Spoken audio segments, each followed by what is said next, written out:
Dans cette vidéo, je vais vous présenter en détail la nouvelle 2D2 Rocco à l'échelle HO.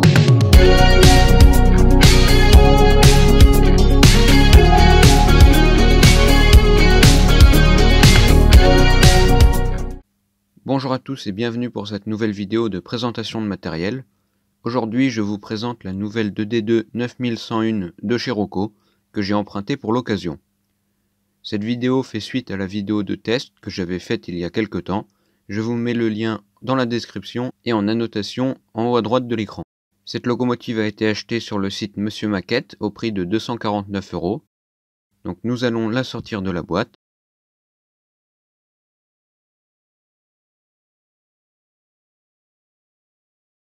La machine se présente sur un socle en plastique dans un berceau en mousse. Ici, on peut retrouver un petit sachet avec un jeu de plaques qui se met sur la machine.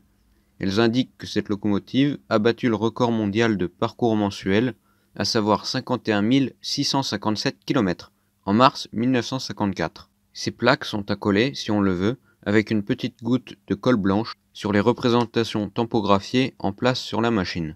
Et là, il y a un sachet qui contient toutes les petites pièces détachées, des attelages harpons et tout ce qui va avec. En dessous de la mousse, on trouve 3 dépliants. Le premier indique les précautions à prendre lors de l'installation des plaques fournies, ainsi que leur positionnement sur la machine.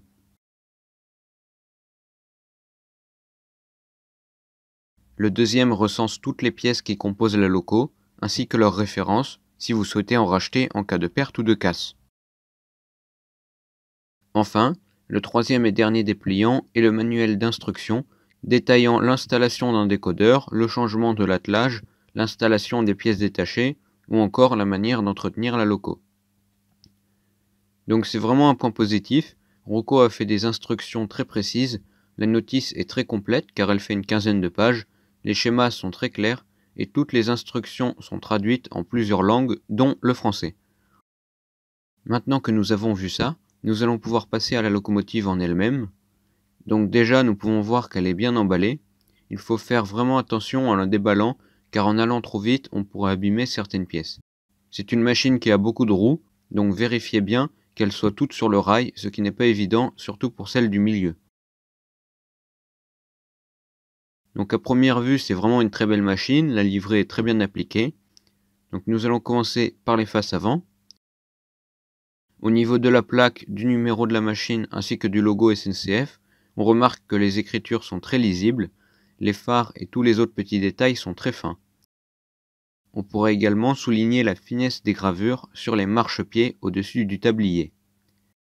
Dans la cabine, l'aménagement intérieur a été reproduit et on distingue les différentes parties du pupitre. C'est difficile à voir avec la caméra, mais à l'œil nu, il est possible de distinguer le volant, les différents leviers et autres commandes. On peut remarquer également le niveau de détaillage des tampons avec les renforts sur la face arrière de leur plateau.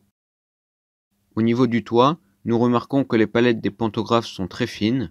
Les encliqueter n'est pas bien difficile, mais il faut faire attention car les différentes parties du bras articulé sont très fragiles et pourraient très facilement casser. Tout comme au-dessus des tampons, les passerelles de toiture sont très finement gravées. Enfin, les faces latérales sont très bien reproduites. Les grilles métalliques et les hublots sont très précis.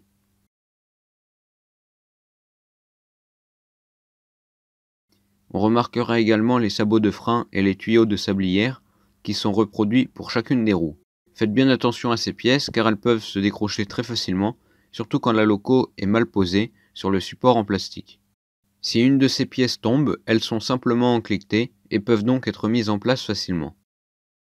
Par ailleurs, tous les autres petits détails sont très finement reproduits, les marquages et les diverses inscriptions sont très lisibles et très fines.